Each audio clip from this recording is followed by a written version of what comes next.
नमस्कार, मैं हूं श्वेता सिंह और आप देख रहे हैं आज तक। सिर्फ 34 सेकंड के अंदर एक पूरा का पूरा गांव बहते हुए मलबे के नीचे दब गया।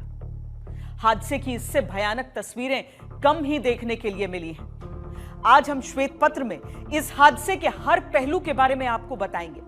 आपके मन में चिंता के कई सवाल उठ रहे होंगे कि आखिर क्यों इस तरह की आपदाएं अचानक बढ़ गई हैं, तो हम इसका कारण भी तलाशेंगे। किस तरीके से ऐसी आपदाओं में जान बचाई जा सकती है, क्या ऐसे आपदाओं के बारे में मौसम विभाग की तरफ से जानकारी आ सकती है, इन तमाम सवालों के जवाब आज अगले 1 घंटे में।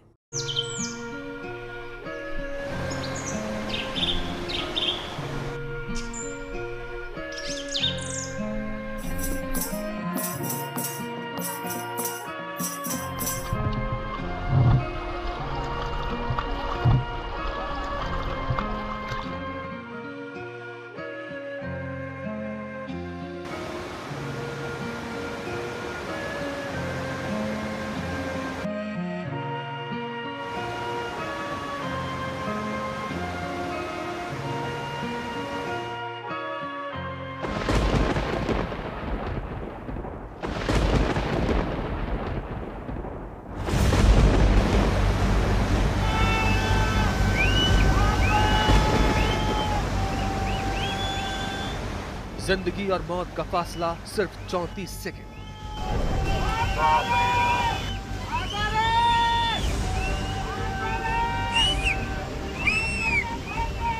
सब मलबा से ढक गया था, कोई कुछ करने का मौका नहीं मिला। खुशहाली और तबाही का फासला सिर्फ 34 सेकंड। मैंने काफी सीटियां मारी लोगों को बचाने की, मैंने काफी कोशिश करी। ओ भाई, पत्थर कितने बड़े-बड़े देखो तो यार, कितने बड़े-बड़े फोड़ रहे हो। खुशी और दर्द का फासला सिर्फ 34 सेकंड। अरे बह गया, ये मेरी माँ जी ले, ये मेरी माँ जी लो। छोटे बाबू,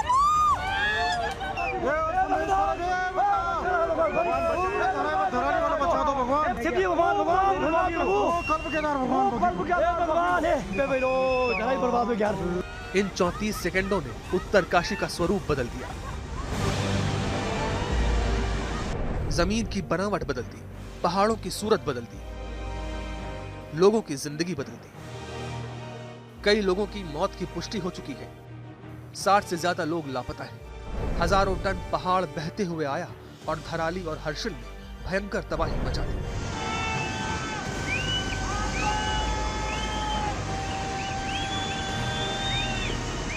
वो गुब्बार इतनी तेजी से मार्केट के अंदर फैला कि कई हजार किलोमीटर की रफ्तार से था वो, और उसने सेकंड भी नहीं लगाया किसी को बचने का। सारे खत्म, मतलब पूरा सारा गांव खत्म। हम लोग ने ये आपदा में, मतलब हम लोगों के सामने ही हुआ ये आपदा, हम भी फंस चुके थे। अचानक से पता नहीं चंद सेकंड में पता नहीं क्या हो गया और सब कुछ तबाह हो गया। इतनी दर्दनाक घटना सामने पे हुई कि उस चीज को हम बयान नहीं कर सकते।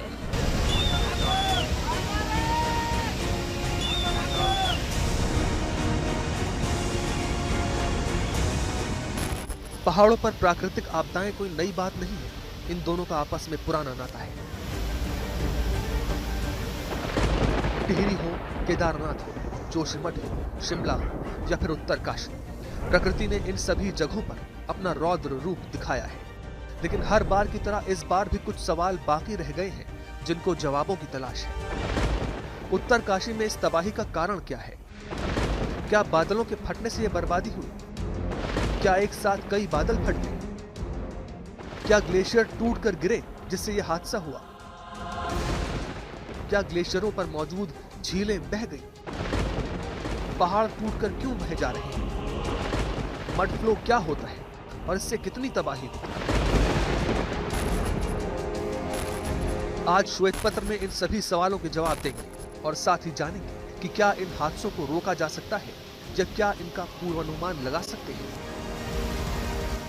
उत्तराखंड में पिछले 10 सालों में बादल फटने की घटनाएं बढ़ गई हैं। विशेषज्ञ मल्टी क्लाउड बर्स्ट की बात कर रहे हैं, यानी एक ही इलाके में एक साथ कई बादलों का फटना। क्या होता है मल्टी क्लाउड बर्स्ट और ये क्यों होता है, ये हम आपको अब बताते हैं।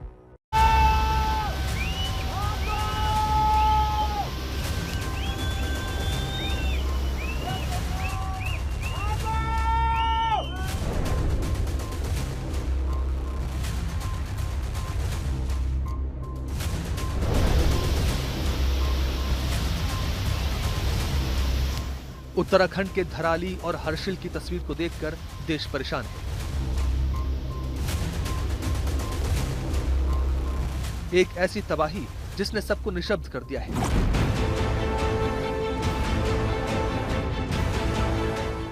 उत्तराखंड के धराली गांव में वो हुआ जिसकी कल्पना किसी ने नहीं की थी। विनाश की इन तस्वीरों को देखकर डर लगता है।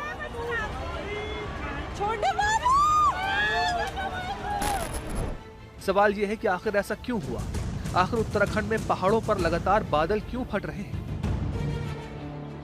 इस हादसे को लेकर विशेषज्ञों की राय बटी हुई है, लेकिन हम आपको श्वेत पत्र में वो सभी थ्योरीज बता रहे हैं जो इस प्राकृतिक आपदा का कारण हो सकती है। पहली थ्योरी जो विशेषज्ञ बता रहे हैं वो है मल्टी क्लाउड बर्स्ट की, यानी लगातार बादल फटने के कारण उत्तरकाशी में यह हादसा हो सकता है। जनरली जो रेनफॉल और जो क्लाउड बर्स्ट है वो उसके लिए पूरे अगर हिमालय में देखे जाएं तो करीब 12 से 13 स्पॉट्स हैं जिसको हम ओरोग्राफी बोलते हैं, रेनफॉल ओरोग्राफिक रेनफॉल बोलते हैं। इसका मतलब ये है कि ऐसी लैंडस्केप है कि जहाँ पे आके रेनफॉल हमेशा ज्यादा होती है, जैसे केदारनाथ हो गया, पिथौरागढ़ हो गया, उत्तरकाशी हो गया, हिमाचल में भी क्या कहते हैं जो मंडी एरिया हो गया, इन एरियाज में पानी हमेशा बारिश बहुत ज्यादा होती है और स्पेशली ग्लोबल वार्मिंग और क्लाइमेट चेंज से अभी जो है रेनफॉल बढ़ गया है। 11% रेनफॉल इस बारी जो है 2 महीने के अंदर ज्यादा हुआ है। क्लाउड बर्स्ट यानी बादल का अचानक फटना। मौसम विज्ञान में इसे एक सीमित इलाके में बेहद तेज और कम समय में होने वाली बारिश के रूप में परिभाषित किया जाता है। अगर किसी छोटे क्षेत्र यानी 10 से 20 वर्ग किलोमीटर में 100 मिलीमीटर से ज्यादा बारिश 1 घंटे के भीतर हो जाए और पानी इतनी तेजी से गिरे कि जमीन सोख ही न पाए तो इसे क्लाउड बर्स्ट या बादल फटना कहते हैं। हिमालयी इलाके में ये ज्यादातर 2500 से 3500 मीटर की ऊंचाई पर होते हैं। क्लाउड बस्ट हम तभी डिफाइन करते हैं जब 1 घंटे में वर्षा जो है वो 10 सेंटीमीटर ज़्यादा एक लिमिटेड एरिया में होती है, तो वो क्लाउड बस्ट का नाम देते हैं। एग्जैक्टली कंफर्म करना कि क्लाउड बस्ट इवेंट हुआ है मुश्किल है, लेकिन जिस तरह का क्लाउड सिस्टम बना हुआ था, जो हायर रीचर्स थे माउंटेन्स के, वहाँ बहुत इंटेंस क्लाउड सिस्टम था, जिसको देखते उसको कम्प्लीटली रूल आउट भी नहीं कर सकते कि हायर रीचर्स पर ऐसा कुछ एक्टिविटी नहीं होगी। और मल्टी क्लाउड बर्स्ट का मतलब है कि एक ही समय में एक ही इलाके के अलग अलग पॉइंट्स में बादल फटने की घटना। ये बादल फटता है, किस तरीके से फटता है, ये हम बुनियादी तौर पर अपने दर्शकों को समझा रहे हैं, लेकिन ये इतनी ज्यादा संख्या में आज की तारीख में क्यों हो रहा है? और क्या इसे हम प्रिडिक्ट नहीं कर सकते हैं कि फला जगह पर बादल फटने वाला है? बहुत अच्छा पॉइंट आपने रेज किया। 2 पॉइंट आपने बोले कि क्या हम इसे प्रिडिक्ट कर सकते हैं और क्या बादल फटता है। जी, ये एक धारणा है कि हम इसे प्रिडिक्ट नहीं कर सकते, ये बिल्कुल गलत धारणा है। हम इसे बहुत अच्छे से प्रिडिक्ट कर सकते हैं। We should be very thankful to our national institute like India Meteorological Department, NCMWRF. हमारी फोरकास्ट 24 घंटे पहले अवेलेबल थी। NCM जो आप पिक्चर आपकी स्क्रीन पे दिखा रहे हैं वो NCMWRF की वेबसाइट पे 24 आवर्स बिफोर अवेलेबल थी कि इस एरिया में वेरी एक्सट्रीमली रेनफॉल आने वाला है। इंडिया मेट्रोलॉजिकल डिपार्टमेंट ने 20 आवर्स पहले ही रेड अलर्ट घोषित कर दिया। सर, क्या पिन पॉइंटेड था या पूरे डिस्ट्रिक्ट के लिए था? बहुत अच्छा पॉइंट बोला है आपने। ये जनरली पूरे डिस्ट्रिक्ट के लिए होता है। ये एक चैलेंज हम इसे बोल सकते हैं कि to be pin point on the area and timing, this is challenging because of the complex terrain, data estimation, अगर साइंस की भाषा में समझ सकते हैं। लेकिन हम ये बोल सकते हैं हमारी forecast is super good now. We are really progressive very well. विशेषज्ञों का यह भी कहना है कि मॉनसून सीजन की मियाद घटने से भी हालात बिगड़ रहे हैं।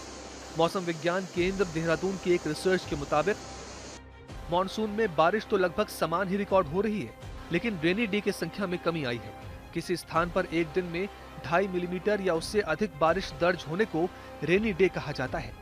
जो बारिश पहले 7 दिनों में होती थी वो अब केवल 3 दिनों में ही हो जा रही है, जिससे हालात बिगड़ रहे हैं। साथ ही जो मॉनसून सीजन पहले जून से सितंबर तक फैला होता था वो अब केवल जुलाई अगस्त तक सिमट गया है। इसके साथ साथ पहाड़ों के मुकाबले मैदानी इलाकों में जंगलों और पेड़ों की कम संख्या हालात को और खराब कर देती है। कम वन क्षेत्र की वजह से मैदानों में कम बारिश होती है और पहाड़ों पर बादलों का प्रकोप बढ़ जाता है।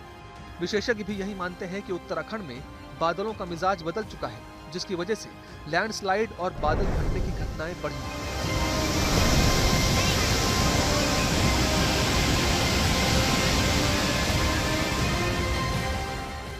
राष्ट्रीय जल विज्ञान संस्थान के एक शोध में कहा गया है कि 18 से 28 डिग्री सतही तापमान वाले क्षेत्रों में पिछले 10 सालों में बादल फटने की 80% घटनाएं हुई हैं। इसका कारण खास परिस्थितियों में बनने वाले रीजनल लॉकिंग सिस्टम को माना जाता है, जो 1000 से 2000 मीटर की ऊंचाई के बीच बनता है। 2015 से लेकर 2024 तक के आंकड़ों पर नजर डालें तो पूरे प्रदेश में क्लाउड बर्स्ट की 67 घटनाएं हुई हैं।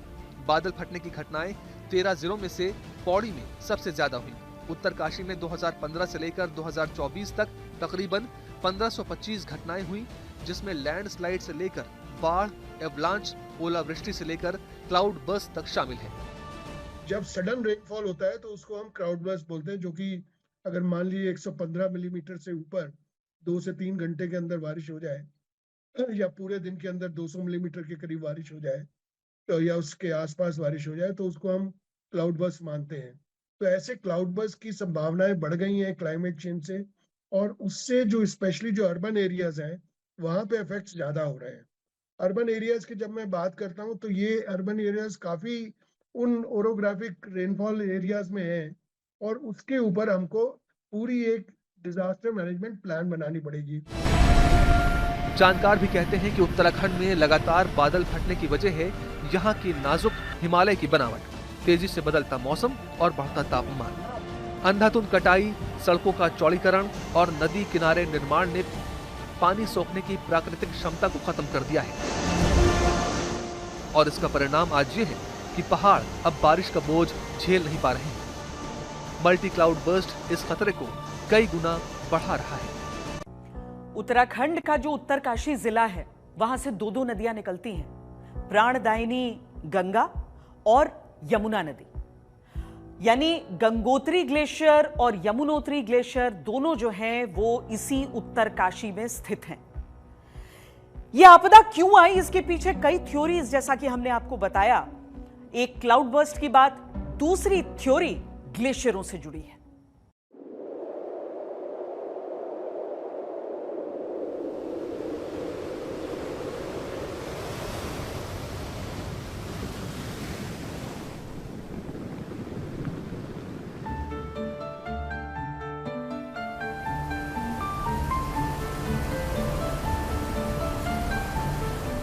धराली की ये तस्वीरें देखिए।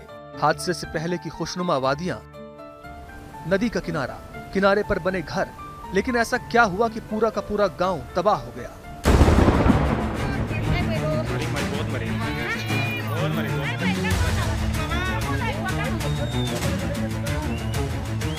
ठीक इसी तरह ये हर्षिल जिंदगी से भरा हुआ, लेकिन कोई तो ऐसी बात नागवार गुजरी कुदरत को कि ऐसी भयानक त्रासदी आ गई।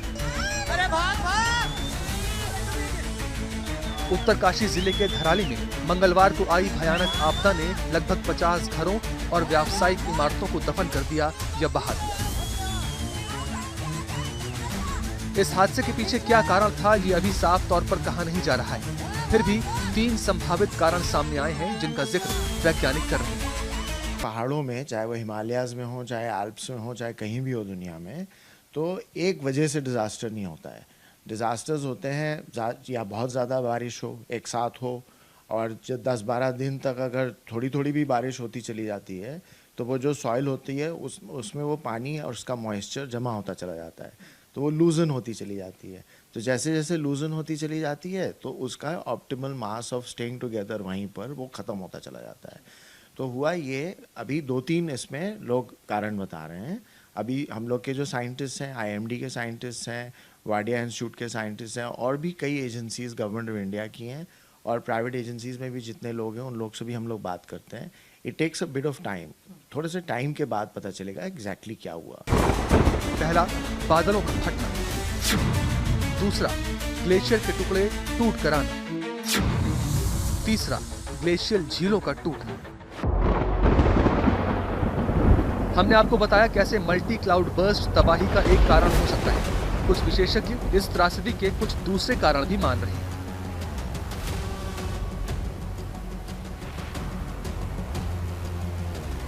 विशेषज्ञों का यह भी मानना है कि ग्लेशियर के पिघलने से ढीली चट्टानें और मिट्टी लगातार हो रही बारिश से बहकर खीर गाड़ नाले में गिर गई होगी और वहां से वो धराली की ओर लुढ़क गई होगी। जिससे ये भयानक तबाही आ गई।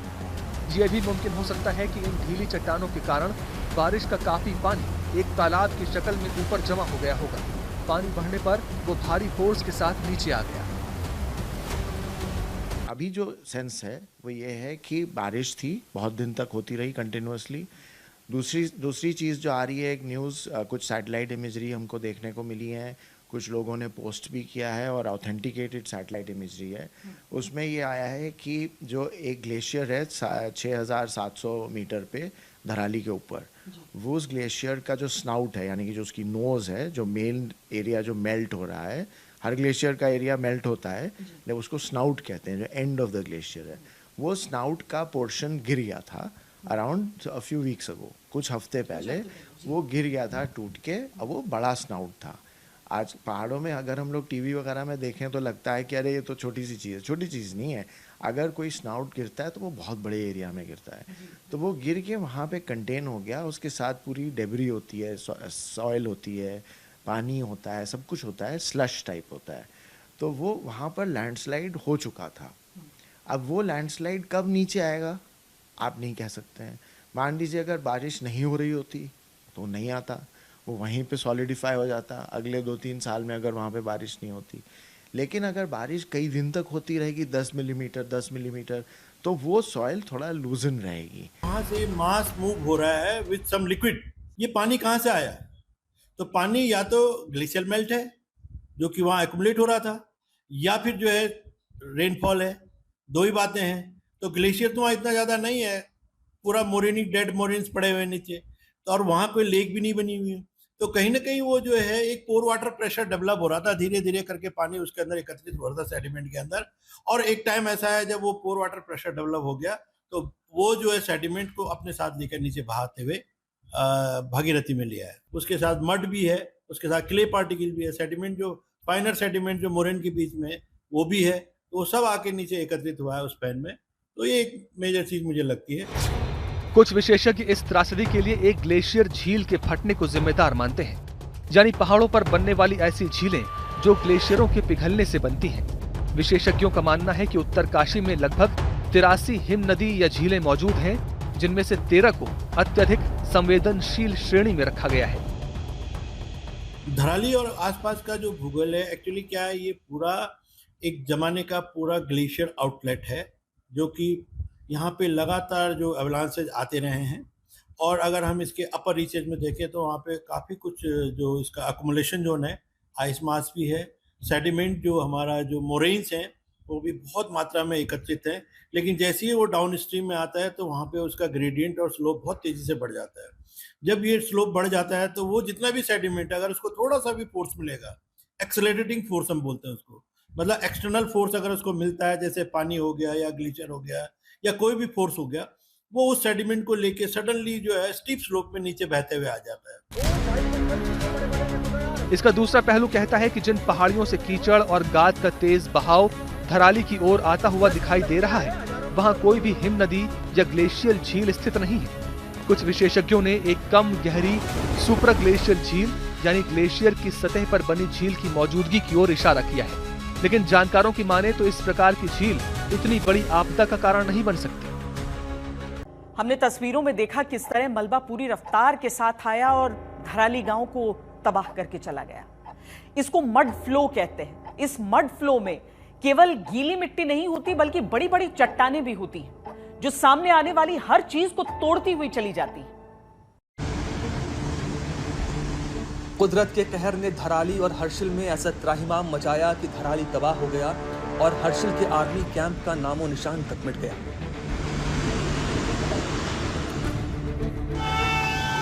धराली से सैलाब तबाही मचाता हुआ आगे बढ़ा और हर्षिल में अपनी विनाश लीला दिखाई। हर्षिल घाटी में कुदरत ने ऐसा कहर बरपाया कि सैलाब ने भारतीय सेना के राजरिफ के कैंप को पूरी तरह मलबे में मिला दिया। 40 फीट ऊंचा, आप समझिए, जमीन से लगभग जिस पे सड़क थी उस पर 30 से 40 फीट ऊंचाई है। यानी इसको खोदना, इसको साफ करना। अब यहाँ पर ये पूरा कैंप था, ये पूरा सेना का कैंप था जो पूरी तरह से समतल हो गया। अब ये सिर्फ पत्थर, मलबे, मिट्टी का ढेर बनकर रह चुका है। ये हर्षिल की तबाही की वो तस्वीरें हैं जो आप आज तक पर देख रहे हैं। यहाँ से ये वो जगह आपको दिखाते हैं कि तबाही आई कहाँ से। ये पहाड़ का हिस्सा है, यहाँ से मलबा आया और इसने आते ही देखिए इतने बड़े बड़े पत्थर बोल्डर आए थे कि इसके सामने आखिर मानव का बनाया हुआ, इंसानों का बनाया कौन सा मलबा, कौन सा हिस्सा टिकता है। इसके साथ बड़े बड़े पत्थर आए, रेत आई, मिट्टी आई और उसने सब कुछ एकदम समतल कर दिया। आर्मी कैंप में अब कुछ नहीं बचा है। 2-4 इमारतें बची हैं, वो भी पूरी तरह से मलबे में धंसी हुई है और आर्मी के जवान इस मलबे में अपने साथियों की तलाश कर रहे हैं।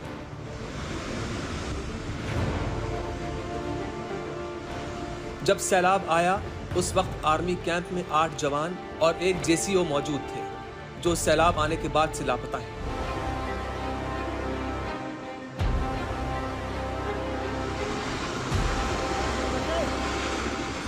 हम चमत्कार में यकीन करें या ना करें, लेकिन चमत्कार तो होते हैं और ऐसे में उम्मीद हर किसी को होती है। जिस आईबैक्स कैंप में हर्षिल में जहाँ पर राजरीफ के जवान लापता हो गए थे, वहाँ बड़ा ऑपरेशन चल रहा है। देखिए हमने एक पॉइंट देखा, दूसरे पॉइंट पर भी स्लीपर डॉग ने कुछ हलचल महसूस की है। आमतौर पर ये अगर ज़मीन में कोई दफन है, कोई दब गया है और अगर वो सांसें ले रहा है तो स्लीपर डॉग उसे पहचान लेते हैं, सूंघ लेते हैं। जैसे उसने एक पॉइंट नोटिस किया है, वहाँ पर भी खुदाई की गई है, फिर दोबारा से स्लीपर डॉग को लाया गया है ताकि किसी तरह की कोई संभावना हो। 4 से 5 दिन मलबे में, रेत में, इतने भारी वजन में किसी के बचने की संभावना कम होती है, लेकिन चमत्कार भी होते हैं। एक जगह यहाँ पर स्लीपर डॉग ने कुछ हलचल महसूस की है, एक दूसरा पॉइंट भी है यहाँ पर भी, और उसके बाद वहाँ पर थर्मल मशीन लगा करके टेम्परेचर देखा जा रहा है कि क्या इसके नीचे कोई हो सकता है। यहाँ पे इंडियन आर्मी ने इंडियन एयरफोर्स और सिविल एडमिनिस्ट्रेशन के साथ मिलकर एक एयर ब्रिज का इस्टेब्लिशमेंट किया है। इस एयर ब्रिज की रिक्वायरमेंट पड़ी बिकॉज रोड पिछले 4 दिनों से हमारी कट ऑफ है और यहाँ पे एसेंशियल रिलीफ, रेस्क्यू और कॉलम्स बुलाने के लिए, सामान मंगाने के लिए, और जो यहाँ पे पिलग्रिम्स फंसे हुए थे और जो इंजर्ड थे उनको निकालने के लिए ये कंटिन्यूस बहुत ही यूनिक एफर्ट है जो कि एक एयर ब्रिज बनाया गया है। पूरा एफर्ट लगाया जा रहा है, हमारे आर्मी डॉग्स लगे हुए हैं and radars, ground penetrating radars और एक साइंटिफिक एनालिसिस करके कि किधर को बहाव का उम्मीद है, उसके हिसाब से हम ज़मीन खोद के सर्च कर रहे हैं अपने मिसिंग लोगों को ढूंढने के लिए। धराली में पहाड़ों से होती हुई जो तबाही की बाढ़ आई थी, उसमें पहाड़ों की मिट्टी थी, मिट्टी के साथ बड़ी बड़ी चट्टानें थी। रास्ते में पड़ने वाली हर चीज को इस बहाव ने उखाड़ फेंक दिया था।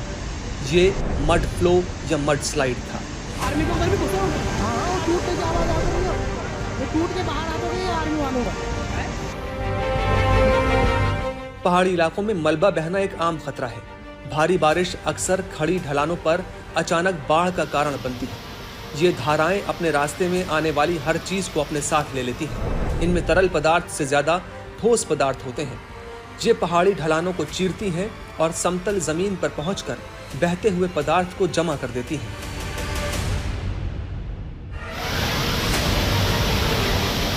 मलबे का प्रवाह, जिसे आमतौर पर मड स्लाइड या मड फ्लो कहा जाता है, ढीली मिट्टी, रेत, चट्टान, पानी का एक तेज बहाव होता है जो गुरुत्वाकर्षण के प्रभाव में ढलान से नीचे की ओर बहता है। मड स्लाइड आमतौर पर धीमे होते हैं, लेकिन इनकी रफ्तार 100 मील प्रति घंटे तक भी पहुंच सकती है। धराली में आई मड स्लाइड बेइंतहा तेज रफ्तार से आई और अपने साथ सब कुछ तबाह कर गई। मड स्लाइड आमतौर पर ऐसे पहाड़ी इलाकों में होते हैं जहां पानी काफी वक्त तक जमा हो जाता है। बर्फ पिघलकर नीचे आने से या पानी जमा होने से पहाड़ों की मिट्टी खिसकने लगती है, जो मड स्लाइड का कारण बनती है। लेकिन सिर्फ मड स्लाइड जब आती है तभी खतरा नहीं होता, बल्कि उसके बाद दलदल जैसे हालात बन जाते हैं। नहीं अब ठीक है, ये है ना पत्थर चलिए, पत्थरों पे चलिए, करके निकल लेंगे आगे। उत्तराखंड में इस तरह की तबाही के पीछे कारण क्या है, ये सब जानना चाहते हैं, क्योंकि जब कारण पता होता है तब उसका निवारण होता है। अलग अलग कारणों के बीच एक टिहरी डैम को लेकर चर्चा हमेशा होती है। यह टिहरी डैम दुनिया के सबसे ऊंचाई पर बनाए गए डैम्स में से एक है। कई तरह के बयान इसको लेकर शुरुआत से दिए गए हैं। जब 2014 में एक वक्त मैं उस क्षेत्र में गई थी, उसी साल मैंने देखा कि किस तरीके से जो आगे चलकर जोशीमठ में घरों की दरारें और खिसकती हुई जमीन नजर आई थी, टिहरी के क्षेत्र में आज से 11 वर्ष पहले वैसी ही तस्वीरें थी।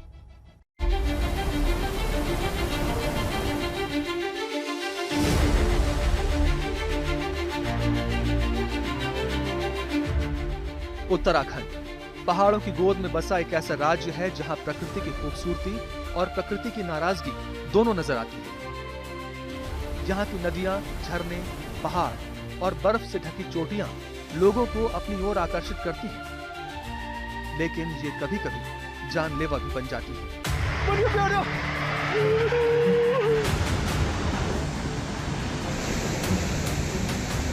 पिछले कुछ सालों में उत्तराखंड बार-बार प्राकृतिक आपदाओं की चपेट में आया है। कभी बादल फटने की घटनाएं, कभी लैंडस्लाइड, तो कभी बाढ़। ऐसे में हर बड़ी तबाही के बाद एक सवाल जरूर उठता है, क्या इन आपदाओं के पीछे सिर्फ प्रकृति जिम्मेदार है या फिर इंसानी दखल भी जिम्मेदार है? हर बड़ी घटना के बाद एक नाम हमेशा सुर्खियों में आता है और वो इस बार भी है, टिहरी डैम। टिहरी डैम उत्तराखंड के टिहरी गढ़वाल जिले में भागीरथी नदी पर बना एक विशालकाय बहुउद्देशीय बांध है। इसकी नींव 1978 में रखी गई थी, लेकिन इसका निर्माण कई दशकों तक विवादों, आंदोलनों और पर्यावरणीय चिंताओं में उलझा रहा और ये डैम 2006 में पूरी तरह से बनकर तैयार हुआ। ये दुनिया के सबसे ऊंचे बांधों में से एक है, 260.5 मीटर ऊंचा और 575 मीटर लंबा। इसकी जल संग्रह क्षमता लगभग 2.6 बिलियन क्यूबिक मीटर है। ये न सिर्फ बिजली उत्पादन करता है बल्कि सिंचाई और पीने की पानी की आपूर्ति का भी बड़ा स्रोत है। लेकिन इस बार टिहरी डैम क्यों चर्चा में? टिहरी बांध का बादल फटने की घटनाओं से क्या संबंध है? कई विशेषज्ञ मानते हैं कि इस डैम ने स्थानीय जलवायु और भूगर्भीय स्थितियों में बदलाव किया है। टिहरी डैम का जलाशय करीब 45 वर्ग किलोमीटर में फैला है। ये पानी का इतना बड़ा भंडार है कि आसपास के इलाके के तापमान, आर्द्रता और वायु प्रवाह को प्रभावित करता है। कुछ रिसर्च बताते हैं कि बड़े जलाशय के ऊपर और आसपास बनने वाले सूक्ष्म जलवायु में नमी की मात्रा बढ़ जाती है, जिससे भारी वर्षा और कभी-कभी बादल फटने जैसी घटनाओं की आशंका बढ़ जाती है। इसके अलावा जलाशय में पानी का अत्यधिक दबाव आसपास की चट्टानों और मिट्टी पर असर डाल रहा है, जिसकी वजह से जमीन खिसकने और भूस्खलन की घटनाएं बढ़ सकती हैं। पर्यावरण के जानकार और भूकंप वैज्ञानिक बार-बार चेतावनी देते रहे हैं कि हिमालय के क्षेत्र में इतने बड़े बांध लंबे समय में प्राकृतिक संतुलन बिगाड़ सकते हैं। टिहरी डैम के निर्माण के खिलाफ 1980 और 1990 के दशक में बड़े पैमाने पर आंदोलन हुए। पर्यावरण के लिए काम करने वाले हों या फिर स्थानीय लोग या फिर सामाजिक कार्यकर्ता, सब इसके खिलाफ खड़े हुए। सबसे बड़ा तर्क ये था कि ये डैम भूकंप संभावित क्षेत्र में बनाया जा रहा है, जो वहाँ के लोगों के लिए बड़ा खतरा है।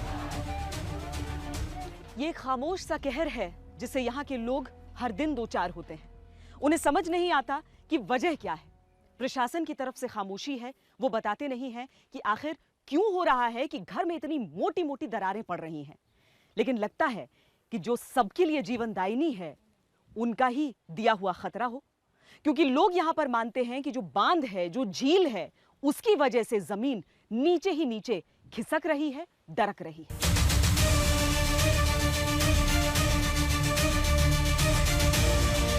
घर खाली करने को मजबूर होना पड़ा है। ये हर घर में इस तरह की समस्या आ रही है। ऐसे यहीं पे ऐसे जो टूटा टूटा घर में दिख रहा है, सब घर में ऐसे ही हो रहा है। तो डर लगता है तुम लोग को रात में सोते हुए? डर तो लगता है। अच्छा, ये ढक कर रखा है। ये कितने क्या धीरे धीरे पड़ा है? एक ही दिन में अचानक ये फटा हुआ देखा आप लोगों ने? एक दिन मैडम, जब से बरसात हुई अब से धीरे धीरे पर दिन बाद ये चौड़ी चौड़ी जो दरारें होती जा रही हैं। आप लोगों ने क्या कंप्लेन किया है सरकार के बारे में? जिलाधिकारी जी को हमने एप्लीकेशन दे रखी है। हाँ। हमारी उनकी रिसीविंग है हमारे पास। पर वो लोग कुछ सरकारी वजह आपको बता रहे हैं कि क्यों हो रहा है? उन्होंने तो कुछ नहीं बताया। कुछ नहीं। आप लोगों को लगता है कि यहाँ पर बांध और झील की वजह से? झील मेन कारण झील ही है। जैसे जब से तो पानी आता है तो क्या ऊपर तक भर गया था? ऊपर तक भर गया था। उसके बाद से ये सब हो रहा है? उसके बाद से देख लो तो मकान के बच्चा का दब गए थे यहाँ। तो अब कहाँ पर आप लोग रहते हैं? दूसरे घर में? दूसरे मकान में। मैं आपको बता रहा हूँ, मैं कर्जा निकाल के बनाया।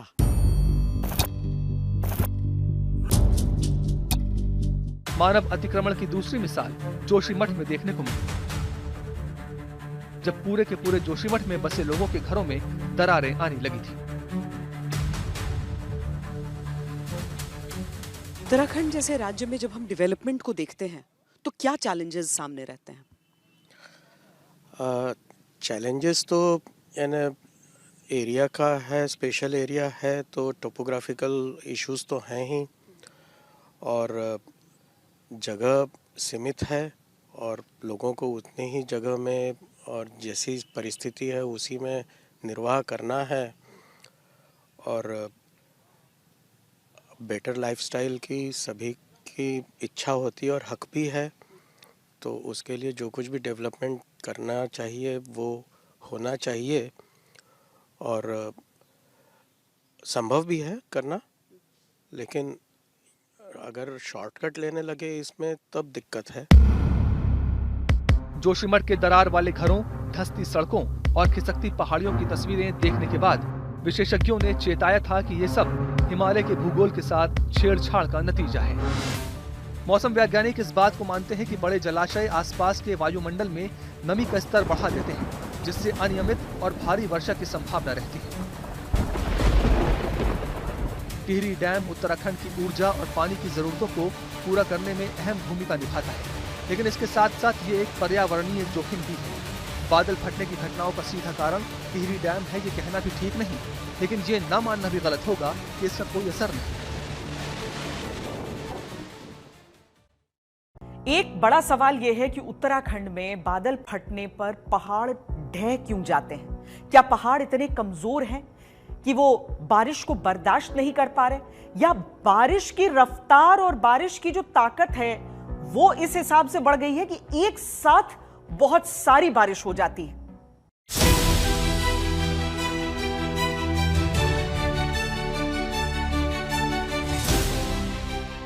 हिमालय, द ग्रेट हिमालय, दुनिया के सबसे ऊंचे पहाड़ों वाली श्रृंखला।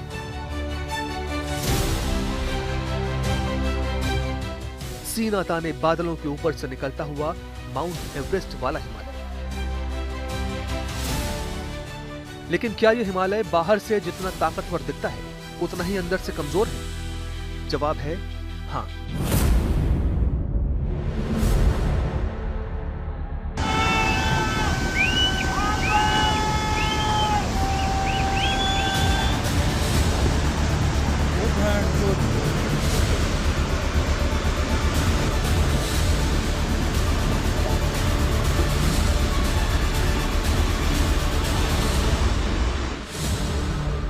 सबसे नई पर्वत श्रृंखला हिमालय लैंडस्लाइड और मड स्लाइड के लिए सबसे संवेदनशील माने जाते हैं, और यही वजह है कि उत्तराखंड में बादल फटने से हिमालय के पहाड़ आसानी से ढह जाते हैं।